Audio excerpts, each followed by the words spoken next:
Use article the.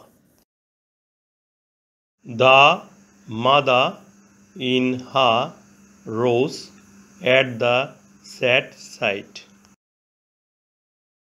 এই দুঃখের দৃশ্যে তার ভিতরে মাতৃত্ব জেগে উঠেছিল।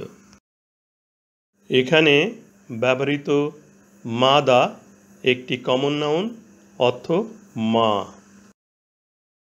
কিন্তু মাদা এর পূর্বে দি বসালে হবে দা মাদা, অর্থ মাতৃত্ব, abstract noun.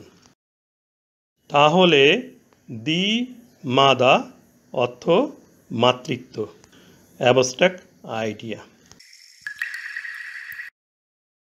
The is used before a common noun denoting abstract idea. Abstract idea বোঝানোর জন্য কমন নাউনের পূর্বে দি বসে।